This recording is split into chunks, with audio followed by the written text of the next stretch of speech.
مولانا صاحب دا د مارچ دی څومره پریشر به په حکومت باندې راوستلی شي او د دې سره به څه نتایج مخې ته راشي؟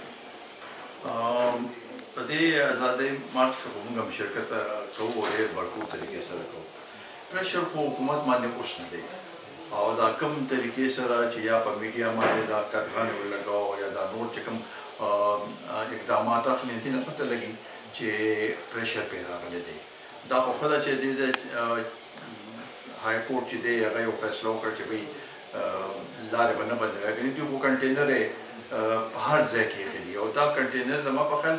20 کو 25,000 کنټینر یې دوی هغه کړي دي او د دې بل به څوک ورکوي. زه خو نه یم خبر چې یاره که دا استعمال شوی یا استعمال نه شوی نو تاوان خو شو کنه د حکومت تاوان وشو. نو بهرحال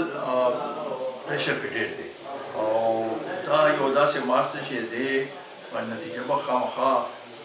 څه نه څه وځي. دا نه چې خلک راغلل او هلته تکلونو شو او ختم شو خبره. خامخا او زموږ هم دا خواهش دی چې د دې داسې نتیجه راوځي چې کم از کم جمهوریت ته تقویت ملو شي او د هر یو ادارې دې په خپل دایره کې دننه کار کوي او د عوامو چې کوم مشکلات او مسایل دي هغې ته دې توجه ورکړی شي. ګوره دا خو اوس هغه وخت سره به کتلی شي او زه فرض که دې زړ کړی شي موږ خو دا نه وایو چې یاره ستونزه مې دی چې هغه لرې شو نو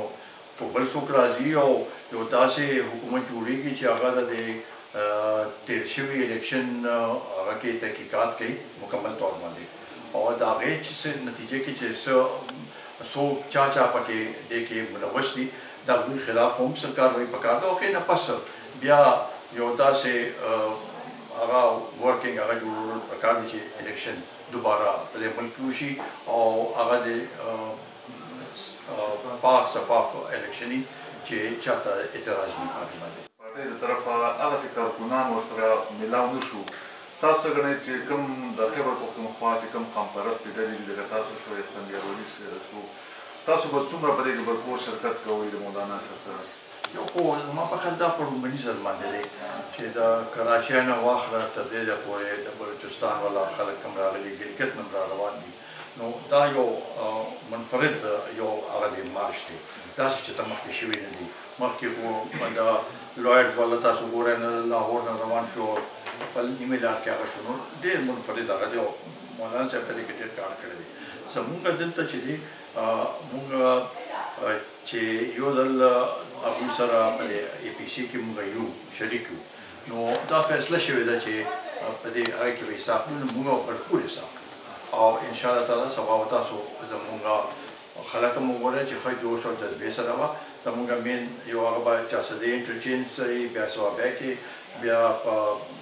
برهان کې بیا په اسلام آباد کې زمونږ خلک په هغې دې کې بھرپور حساب کوي. دومره زیات خلک راشي د دې سمبالول به بیا حکومت لپاره موږ خو نه غواړو. دا زما په خیال مولانا صاحب دې نه مخکې میلیون مارچونه کړي دي چې په خپله دا مثال ورکوي چې یو پاڼه چته لا خوځېدلې نو زموږ له طرفه خو به دا نه خو بهرحال چونکې دا حکومت یو سلیکټډ وزیر اعظم دی سلیکټډ هغه دی نو هغوی خو زر به ګبراوېږي خو د هغوی د طرفه څه وشو د هغې ذمواري به هغوی کم از کم اپوزیشن داسې حرکت به نه کړي چې د